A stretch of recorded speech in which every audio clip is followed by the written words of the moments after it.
Di tengah masyarakat yang beragam, kehadiran organisasi kemasyarakatan seharusnya menjadi jembatan untuk memperkuat persatuan dan keadilan. Namun, tidak sedikit ormas yang justru menyimpang dari tujuan mulia tersebut, melakukan pungutan liar, memaksakan kehendak, dan mengganggu ketertiban warga. Perilaku seperti ini jelas bertentangan dengan sila kelima, yaitu keadilan sosial bagi seluruh rakyat Indonesia. Dalam butir-butirnya ditegaskan pentingnya menjunjung tinggi keadilan, saling menghormati, dan menciptakan rasa aman bagi semua. Lalu, bagaimana seharusnya kita bersikap terhadap ketidakadilan yang dilakukan atas nama organisasi?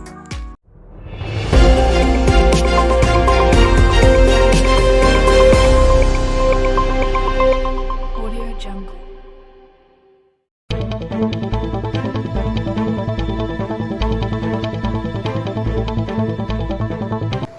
Baik, saya sudah bersama mantan organisasi masyarakat dengan Bapak siapa? Bapak Victor. Baik, Bapak Victor, saya akan mewawancarai mengenai organisasi masyarakat tentang pungutan liar. Pertanyaan yang pertama, bagaimana pandangan Anda mengenai praktik pungutan di lingkungan ormas tempat Anda pernah bergabung? Lalu, apakah ada batas yang jelas antara pungutan resmi dan yang tidak resmi? Soal pungutan di organisasi masyarakat, memang seringkali garis antara pungutan resmi dan tidak resmi itu tipis banget. Yang resmi biasanya ya ada aturan tertulis, transparan. Kalau yang tidak resmi sering sekali cuma berdasarkan atau kebiasaan dengan dalih untuk kegiatan tertentu, tapi nggak jelas pertanggungjawabannya seperti itu. Menurut pengalaman Bapak, bagaimana praktik tersebut memengaruhi masyarakat, khususnya dari kalangan ekonomi menengah ke bawah? Ini yang paling kena dampaknya itu buat yang perekonomiannya pas-pasan. Setiap pungutan itu berasa berat. Kadang mereka takut nggak bayar karena khawatir dipersulitkan urusannya atau dikucilkan dari kegiatan komunitas tersebut. Akhirnya mereka terpaksa bayar meski harus ngutang atau mengurangi kebutuhan lain-lainnya. Apakah pernah ada masyarakat yang melaporkan mengenai pungli ini? Ada sih yang berani lapor, tapi biasanya sedikit yang berani. Kebanyakan masyarakat takut lapor karena khawatir jadi musuh mereka di lingkungannya sendiri. Apalagi kalau organisasinya punya pengaruh kuat di daerah itu. Yang lapor biasanya benar-benar kesal atau yang merasa dirugikan besar, seperti itu. Apakah setelah tidak lagi aktif di organisasi masyarakat, pandangan Bapak terhadap praktik pungutan tersebut berubah? Jika iya, dalam hal apa? Iya, biasanya setelah keluar, pandangan jadi lebih objektif. Kalau dulu sih mungkin menganggap pungutan itu wajar karena demi kegiatan bersama.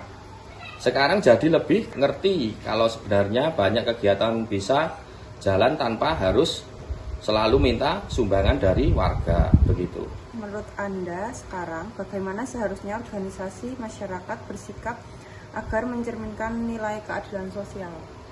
Yang pertama itu ya transparan. Semua keuangan harus terbuka, ada laporan rutin yang bisa dilihat anggota. Sukarela, kalau minta sumbangan harus benar-benar sukarela, nggak ada paksaan. Harus halus maupun terang-terangan. Jangan membeda-bedakan perlakuan berdasarkan kemampuan ekonomi anggota. Fokus kegiatan yang benar-benar bermanfaat buat masyarakat, bukan cuma acara seremonial yang menghabiskan dana. Keputusan penting harus melibatkan anggota, termasuk soal pungutan dana tersebut. Intinya, organisasi masyarakat itu harusnya jadi tempat yang membantu warga, bukan malah membebankan warga.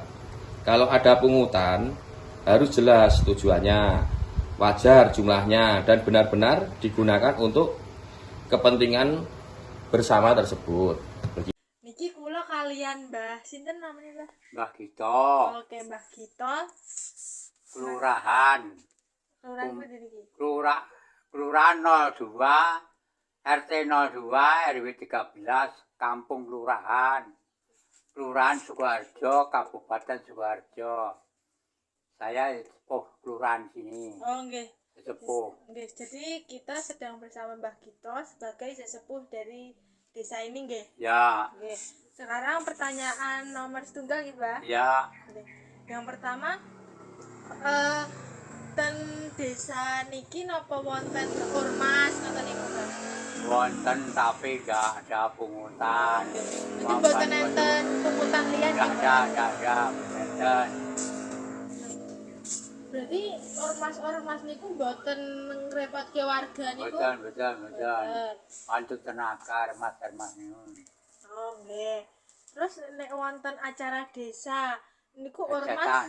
nggih ikut turun tangan mboten? Ya ikut Ngewangi, ini wangi-wangi.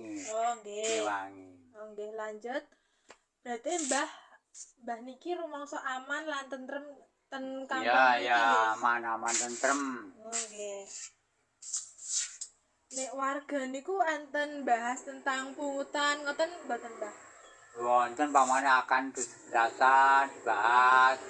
Keadaan warga arisan RT itu kan ya pungutan ini ada acara anak-anak akan meringati 17-an atau tirakatan itu kan dibahas.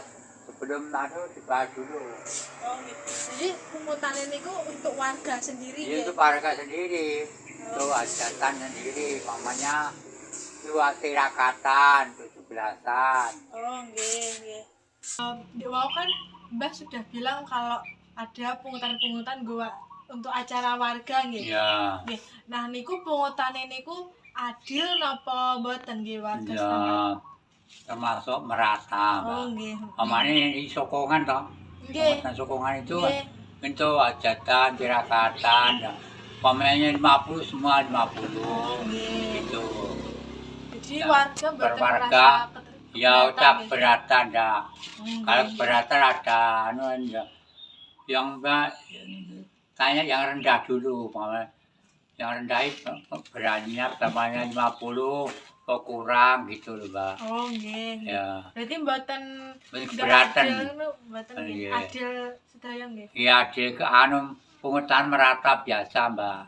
Pamane 50 semua. Terus nek bantuan saking pemerintah niku pripun Mbah, sampun adil napa mboten? Ya bantuan pemerintah saya nggak tahu dibantu, mamanya ya dibantu itu mamanya ada kortingan ya, pemane listrik itu ada bantuan swadaya ngono gitu. Dan bantuan ya RT ya mana pakai apa yang pamane ada mbak bantuan yang iki bantu prosi bantu apa itu kan RT Oh, nggih. RT Beras napa ngoten niku? ya beran enggak ada yang dibantu tapi semua enggak Oh, nggih. Jadi sik membutuhkan mawon nggih. ya ada sebagian ada yang dibantu Pak, kasih beras kasih uang kasih mamanya ya lengo itu kan ada tapi enggak merata. Oh, nggih. Itu ada orang-orang yang tertentu, Mbak. Nggih. Mamanya itu yang masyarakat rendah. Nek Mbah sendiri dapat? Enggak tahu pernah. Oh, nggih, nggih. Ini sepuh ini ya secara ada kejahatan atau kematian saya termasuk itu mengapani itu sepuh ini. Oh, nggih. Enten pesan ngoten nggih, mboten Mbah? Ya pesan supaya anak-anak yang belajar rajin, Nggih. pandai, Nggih. ya sukses Mbak ya. Amin. Selalu cepat lulus ya Mbak ya. Amin. Ya mudah-mudahan di Mbak Tiara itu ya bukannya ya ikut cepat yang lulus gitu. Dapat kerjaan yang baik ya. Itu Mbak. Nggih. Ya pesan orang tua itu hanya pesan yang baik ya. Oke, sampun. Mungkin untuk wawancara tentang pungutan liar di desa ini cukup segitu dan dapat disimpulkan bahwa di desa ini tersendiri pun aman dari pungutan liar oleh ormas-ormas. Bahkan ormas-ormas untuk di desa ini cenderung membantu warga saat ada acara di desa. Sebelumnya, perkenalkan saya Tiara, mahasiswa Unisri, ingin mewawancarai tentang pelanggaran nilai-nilai dari sila kelima oleh organisasi masyarakat dalam praktik pungutan liar atau pungli. Baik, saat ini saya sedang bersama dengan Bapak siapa? Bapak Yanto. Baik, langsung saja ke pertanyaan yang pertama, Pak. Apa bentuk pungutan liar yang pernah Anda alami dari ormas tersebut? Mereka meminta uang beberapa kali dengan alasan keamanan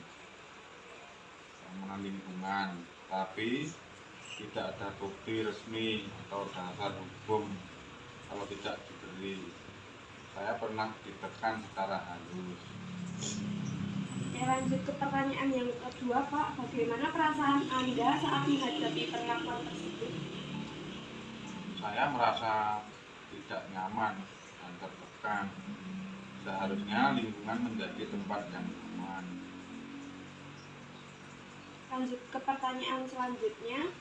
Apa dampak dari tindakan mereka terhadap kegiatan atau usaha Anda sehari-hari? Usaha saya jadi terganggu karena ada tekanan untuk bayar iuran, padahal saya sudah punya izin usaha resmi. Oke, lanjut pertanyaan yang terakhir, Pak. Menurut Anda, apa yang seharusnya dilakukan pemerintah terhadap tindakan seperti ini?